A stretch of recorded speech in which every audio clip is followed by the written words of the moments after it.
Oi, pessoal, bom dia, tudo bem com vocês? Espero que todos estejam bem. Aqui quem fala é o professor Aislan, do Centro Educacional Paideia.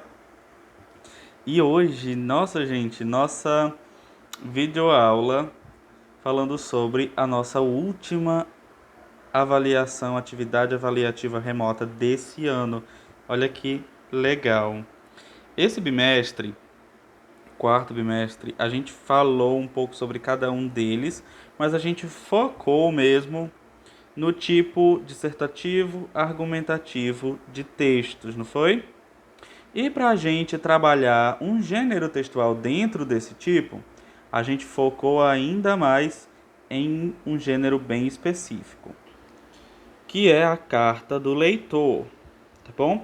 Então, para a gente fazer uma pequena revisão, na verdade, a gente já conhece o gênero textual chamado carta, não é? Só que a gente está acostumado a ver a carta pessoal. A carta pessoal é aquela que a gente já conhece, a gente já trabalhou e a gente já sabe que a carta pessoal ela tem como objetivo contar coisas para alguém, não é? Mas a carta do leitor, mesmo sendo uma carta, ela é um pouco diferente, porque o objetivo dela é falar sobre uma matéria, um artigo, uma reportagem que foi publicada em algum jornal ou revista. É quando o leitor dessa revista se posiciona criticando, ou ele se posiciona a favor ou contra algo que foi publicado nessa revista, tá bom? A carta do leitor, ela vai ter os mesmos elementos de uma carta pessoal. Ela vai ter uma data, um vocativo, o corpo do texto, que é a carta em si, né? Uma despedida e uma assinatura. Gente, isso é muito importante que ela tenha essa estrutura para se caracterizar dentro desse gênero, tá bom? Professor, é obrigado ter tudo isso? Olha, não é obrigado, mas já que a gente está trabalhando esse gênero textual, as características dele, se faz necessário que a gente conheça o que esse gênero tem como características, não é? Então, quando a gente for fazer a nossa avaliação, vai ser importante que a gente não esqueça da data, do vocativo, como eu já repeti várias vezes. O vocativo é aquela frase que fica lá em cima a quem a carta está se referindo, tá bom? O corpo do texto é o texto em si, que eu já vou falar daqui a pouco. A despedida é aquela parte lá no final onde a gente coloca atenciosamente ou com carinho, não é? E a assinatura é o seu nome, tá bom? No corpo do texto é importante que a gente siga essa estrutura aqui, tá bom? Na avaliação de vocês, na atividade avaliativa, é importante que a gente tenha pelo menos 3 parágrafos, porque em apenas um parágrafo não dá para a gente desenvolver um texto bom.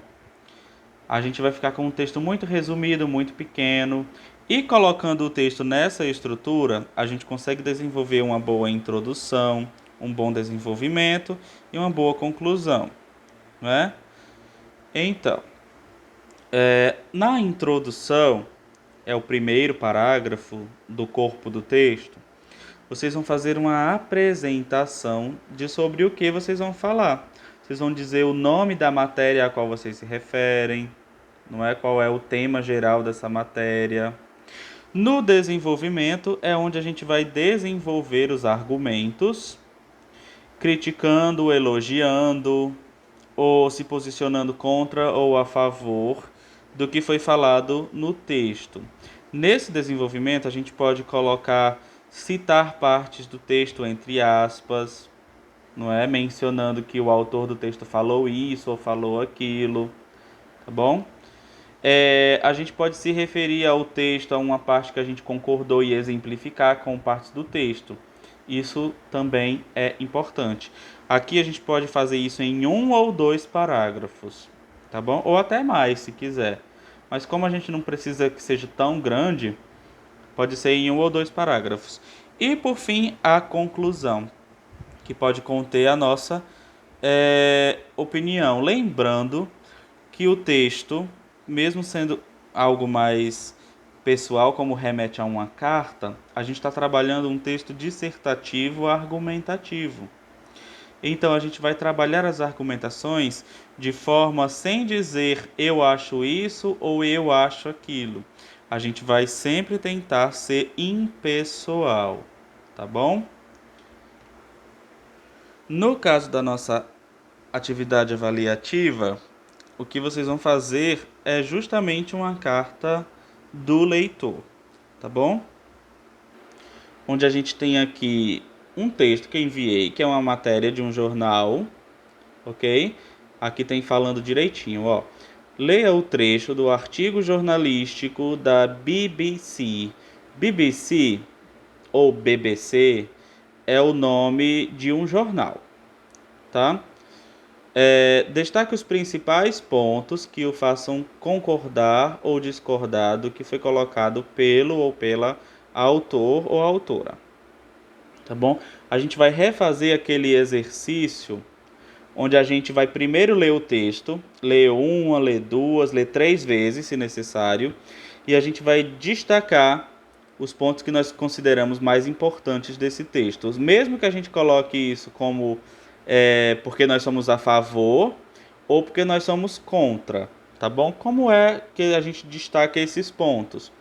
Eu vou ler o texto e aqueles pontos que me chamarem mais a atenção sobre o que é que eu vou falar na minha carta, eu vou marcar. Por exemplo, isso aqui eu concordo, então eu vou marcar esse ponto. Ou isso aqui eu discordo muito, considero que está errado.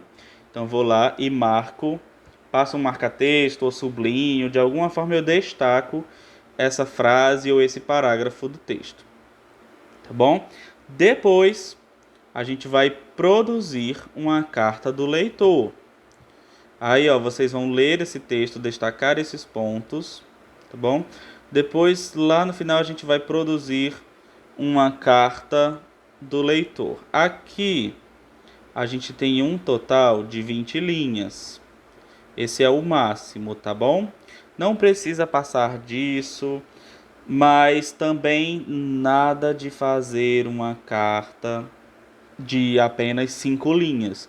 Como eu disse, a gente precisa desenvolver uma introdução, um desenvolvimento e uma conclusão. Então são no mínimo 3 parágrafos, tá bom? Para que esse texto seja realmente um texto desenvolvido. Para que não seja simplesmente um parágrafo, mas sim uma carta. Lembrem-se de colocar os elementos da carta. A data, o vocativo, a despedida no final, a assinatura, tá bom?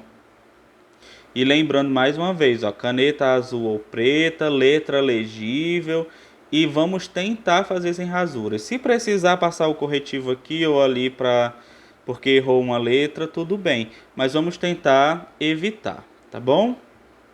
Então, gente, bem simples a nossa atividade avaliativa, né? É apenas um exercício que a gente já fez e refez. Então, vamos lá. Confio muitíssimo que vocês são espertíssimos para todo mundo tirar uma nota excelente, tá? Confio em vocês, confio no potencial de vocês e tchau, tchau, gente. Feliz Natal e feliz Ano Novo para cada um, tá bom? Tchau, tchau. And I miss you. Saudades de vocês. Tchau.